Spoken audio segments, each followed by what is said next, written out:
সবচেয়ে বড় পুরস্কার, তার এই সিনাটাকে জাহান্নামের আগুন স্পর্শ করে না। আর আসতে পারে কি পড়বেন তো ইনশাআল্লাহ? কি পারবেন না ইনশাআল্লাহ? কোরআন পড়তে পারি না, সূরা ইখলাস তো পড়তে পারি কি ইনশাআল্লাহ? জীবনের যাপন আমি আমার জীবনে হায়াতে 1,25,000 বার সূরা ইখলাস তেলাওয়াত করব। আল্লাহ কবুল করেন, বলুন আমিন। আরো জোরে বলুন আমিন। ও কলিজার টুকরা যুবক, ভালো করে বুঝো। জিবরাইল বলে, নবী আবু যর 1 নাম্বার গুণ, আবু যর গিফারি বেশি বেশি সূরা ইখলাস তেলাওয়াত করেন। 2 নাম্বার আবু যরের 2 নাম্বার গুণ, আবু যর জমিনে যখন চলে নম্রতা প্রদর্শন করে চলে, অহংকার ভাব নিয়ে চলে না, অহংকারী নিয়ে চলে না, বিনয় হইয়া জমিনের ভিতরে চলে। যুবক, এই কথাগুলো কেন বললাম? কই এই জমিন থেকে দুনিয়ার ভিতর দুনিয়ার হায়াত শেষ কইরা জমিনের ওই তলদেশে 3.5 হাত মাটির নিচে যাওয়া লাগবে, ঠিক কিনা? তুমি এখন জমিনের উপর অহংকারী ভাব নিয়ে চলবা, যখন তোমাকে মাটির ভিতরে রাখবে তখন তোমায় কোথায় পালাবা, ঠিক কিনা যারা বলেন? এই জন্য যুবক ভালো করে বুঝো, ঈমান আমল মজবুত করে যখন জান্নাতীরা জান্নাতে যাবে, জান্নাতের নাজ নেয়ামতের ভিতরে বিভোর থাকবে, তখন আল্লাহ পাক রব্বুল আলামিন যে তাদেরকে জান্নাত দিবেন, ওই জান্নাতের ভিতরে হুরুল গালমানরা তাদেরকে আনন্দ দিতে থাকবে। জান্নাতের নাজ নেয়ামতের কোনো অভাব নাই। এত সুন্দর জান্নাত, ওই জান্নাতকে আল্লাহ তাআলা আরো সুন্দর করে সাজায় রাখছেন। ওই জান্নাতীরা যখন জান্নাতে যাবে, জান্নাতের নাজ নেয়ামতের ভিতরে যখন বিভোর থাকবে, এমন সময় আল্লাহ পাক রব্বুল আলামিন বলবে, আসসালামু আলাইকুম ইয়া আবদি। আল্লাহ তাআলা সালাম দিবেন।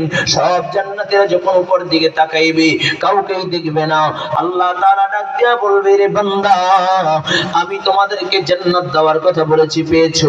এক শ্রেণী জান্নাতীরা বলবে, আল্লাহ পেয়েছি। আমি যে তোমাদের নাজ নেয়ামতের কথা বলেছি, তোমরা কি পেয়েছো? এক শ্রেণীর জান্নাতীরা বলবে, আল্লাহ পেয়েছি। আর এক শ্রেণীর জান্নাতীরা বলবে, আল্লাহ পাই নাই। আল্লাহ তাআলা ডাক দিয়া বলবে, রে বান্দা, কি নিয়ামত পাও নাই? রে বান্দা, আমি তোমাদেরকে দুধের নহরের কথা বলেছি, পাও নাই, পেয়েছি। আমি শরাবের নহরের কথা বলেছি, পাও নাই, পেয়েছি। আমি এই দুনিয়ার 10 দুনিয়ার সমান ছোট জান্নাত ছোট জান্নাতকে দিব, পাও নাই, বলবে পেয়েছি। বান্দাকে ডাক দিয়া বলবে, বান্দা কি পাও নাই? বান্দা ডাক দিয়া বলবে, আল্লাহ আপনাকে পাওয়ার জন্য মুহাম্মাদিয়া আরবিয়া হিফজুল কোরআন মাদ্রাসার মাহফিলে গিয়েছিলাম, মাওলা আপনাকে পাই নাই। আপনাকে পাওয়ার জন্য টঙ্গীর ময়দানে ইস্তেমায় গিয়েছিলাম, আপনাকে পাই নাই। আপনাকে পাওয়ার জন্য চরমোনার ময়দানে কাঠিনিয়া 3 দিন জমিনে শুয়েছিলাম, তোমাকে পাই নাই। উজানের মাটিতে গিয়েছিলাম, তোমাকে পাই নাই। কিন্তু মাওলা, উলামায়ে কেরামের সোহবতে যখন গিয়েছি, মাহফিলে যখন গিয়েছি, উলামায়ে কেরাম বলেছে, ঈমান মজবুত কইরা আমলে সালেহ কইরা জান্নাতে গেলে তোমার সাথে দিদার হবে। আয় আল্লাহ, ঈমান আমল মজবুত কইরা জান্নাতে এসেছি, আয় আল্লাহ এখন পর্যন্ত তোমার দিদার পাই নাই। হুর পাইলাম, গালমান পাইলাম, শরাবের নহর পাইলাম, দুধের নহর পাইলাম, এই দুনিয়ার 10 দুনিয়ার সমান জান্নাত পাইলাম, কিন্তু মাওলা এখনো তোমার দিদার পাই না। সাথে সাথে আমার মালিক আল্লাহ 70,000 পর্দা থেকে একটা পর্দা উঠাইয়া দিবে, চিল্লায়া বল আল্লাহু আকবার। সাথে সাথে মানুষগুলো আমার রবের দিকে তাকাইয়া অজ্ঞান অবস্থায় জমিনের ভিতরে পড়িয়া যাবে, মানুষগুলোর কোনো হুঁশ থাকবে না। আল্লাহ পাক রব্বুল আলামিন ডাক দিয়া বলবে, রে বান্দা, কই আমাকে না দেখবা? কই একটাবার তো আমাকে দেখলা না? অজ্ঞান অবস্থায় কেন জমিনের ভিতরে পড়িয়া গেল? বান্দা ডাক দিয়া বলবে, মালিক তোমার নূর এত শক্ত নূর, এই চক্ষু দিয়া বরদাস্ত হয় না। আয় আল্লাহ, এই চক্ষু দিয়ে তোমার নূর সহ্য করতে পারে না।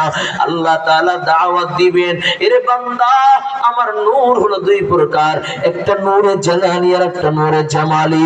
আমি নূরে জালালি নিয়ে তোমাদের সামনে উপস্থিত হইলাম, আমি আল্লাহ দাওয়াত দিলাম নূরে জামালি নিয়ে আমি আল্লাহ তোমাদের সামনে হাজির হয়ে যাব। ও কলিজার যুবক, আল্লাহ পাক রব্বুল আলামিন দাওয়াত দিবেন, মালিক দাওয়াত দিবেন। মালিকের দাওয়াত কবুল করার জন্য কে কে রাজি আছে? আল্লাহু আকবার। আল্লাহ কবুল করিয়া নাও, বলুন আমিন। আরো জোরে বলুন আমিন। মালিক দাওয়াত দিবেন, মালিক যে দাওয়াত দিবেন, দাওয়াত দেওয়ার পরে বিশাল বড় প্যান্ডেল করবে, বিশাল বড় স্টেজ করবে। কয় প্যান্ডেল কেমন হবে? কয় স্টেজের ধারণা নিলেই বোঝা যায় প্যান্ডেল কেমন হবে।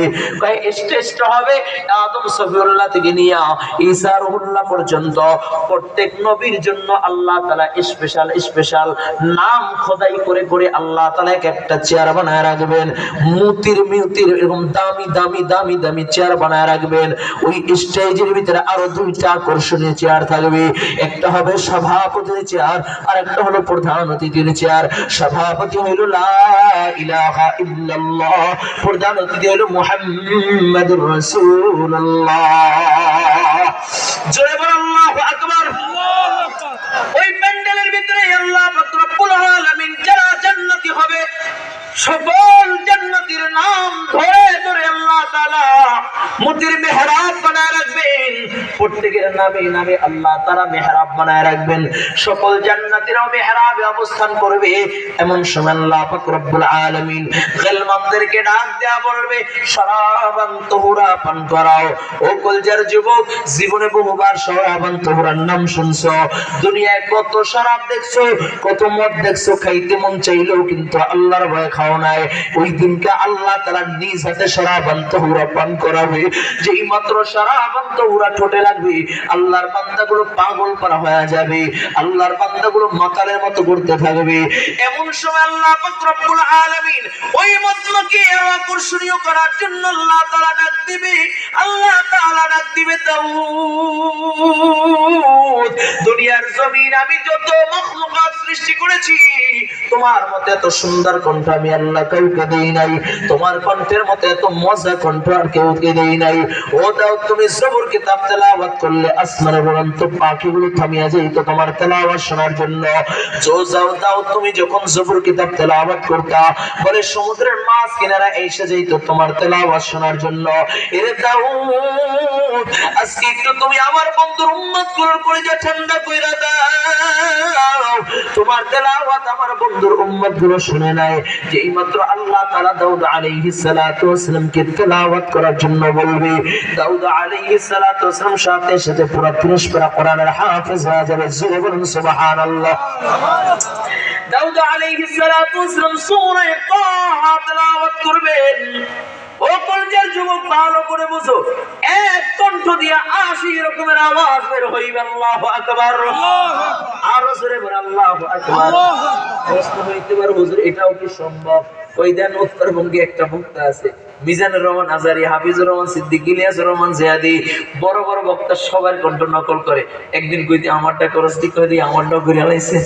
তাহলে মানুষ যদি পারে, আল্লাহর হুকুমে দাউদ কি পারবে না? দাউদের 80 রকমের কণ্ঠের আওয়াজ বের হইতে থাকবে।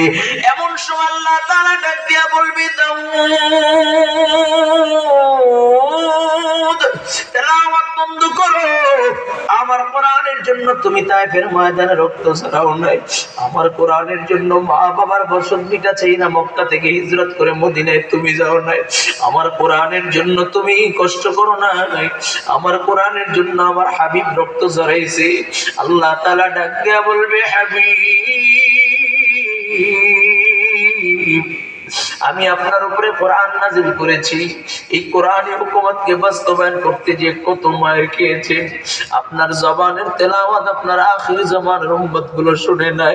আজকে একটু আপনি তেলাওয়াত করে আপনার উম্মতগুলোর কলিজাটা ঠান্ডা করে দেন। নবী ডাক দিয়া বলবে, আল্লাহ, কোরআনের জন্য কত কষ্ট করেছি, ও যুবক একটু দিলটা নরম করে দাও, এখন একটু কান্না করবা, চোখের পানি ছেঁড়া ছেঁড়া কান্না করবা রে বাবা। আমার নবী কোরআনের জন্য কত কষ্ট করেছি। উহুদের ময়দানে যখন আমার নবী হাজির, উহুদের ময়দানে আমার নবীকে কাফেররা একের পর এক আঘাত করতেছে, একের পর এক আঘাত করতেছে। আঘাত করতে করতে করতে করতে হঠাৎ করে এত জোরে আঘাত করে দেয়, আমার আমার নবীর মাথার লোহার হেলমেটটা ভাঙা, মাথার ভিতর দিয়া লোহার আংটা ঢুইকা যায়, নবীর চোয়াল দিয়া বের হইয়া যায়। ও যুবক, আরো জোরে আমার নবীকে এত জোরে আঘাত করে দেয়, নবীর দুইটা দাঁত ভাঙা নবী আবার ওদের গুহায় পড়িয়া যায়। নবী যখন ওদের গুহায় পড়িয়া যায়, কাফেররা ছড়াইয়া দেয় কাদ কতিলা মুহাম্মদ, আল্লাহর নবী দুনিয়ায় নাই, মায়ার নবী দুনিয়ায় নাই। ও কলিজার যুবক, যেই মাত্র আবার নবীর ইন্তেকালের সংবাদ উহুদের ময়দানে ছড়ায়, সাহাবায়ে কেরাম ডাক দিয়া বলে, নবীর সাহাবীরা কার জন্য বেঁচে থাকবা? যেই দুনিয়ায় নবী নাই, ওই দুনিয়ায় বেঁচে থাকার কোনো দরকার নাই। সাহাবায়ে কেরাম পাগল পারা হইয়া যায়। হযরত আলী বলেন, আমি একবার যারা শহীদ হয়েছে তাদের কাছে গেলাম, যে দেখি রাহমাতাল লিল আলামিন নাই। আবার যারা হত অবস্থায় আছে তাদের কাছে গেলাম, যে দেখি আল্লাহর নবী নাই। হযরত আলী বলেন, আমি সিজদায় পড়ে ডাক দিলাম, মালিক,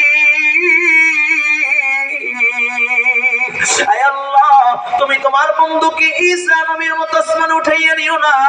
এমন সময় কি যেন আমার কানের সাথে মুখটা লাগাইয়া বলে, আলী, নবী মরে নাই। আলী বলে, আমি একটা দৌড় দিলাম, দেখি আল্লাহর নবী রাহমাতাল লিল আলামিন নবী উহুদের ময়দানে, উহুদের গুহায় পইরা নবী আমার কান্দে আর বলে, রব্বি হাবলি উম্মতি, আল্লাহ আমার উম্মতকে বাঁচাও, আমার উম্মতকে বাঁচাও, আমার উম্মতকে বাঁচাও। নবী আমার চোখের পানি ছেড়া ছেড়া গুনগুন গুনগুন করে কান্না করে। হযরত আলী বলেন, যেই মাত্র আমার নবী আমাকে দেখে ফেললেন, নবী আমাকে ডাক দিয়া কয়, আলী, তাকাইয়া দেখ।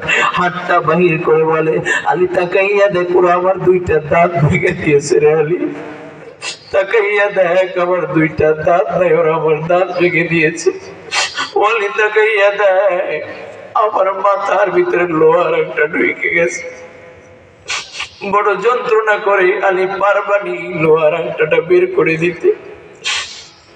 হযরত আলী বলে, আমি নবীকে শক্ত করে ধরলাম। এমন সময় একজন সাহাবী ডাক দেয়া বলে, আলী, তুমি নবীকে শক্ত করে ধরো, আমি নবীর লোহার আংটাটা বের করে দিই।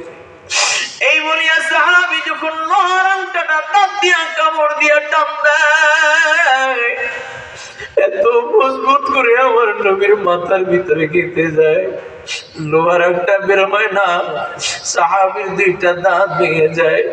আবার যখন কামড় দিয়া টান দেয়, আরো দুইটা দাঁত ভেঙে যায়। ও কলিজার যুবক, নবীর সাহাবীরা ডাক দিয়া বলে, সাহাবী,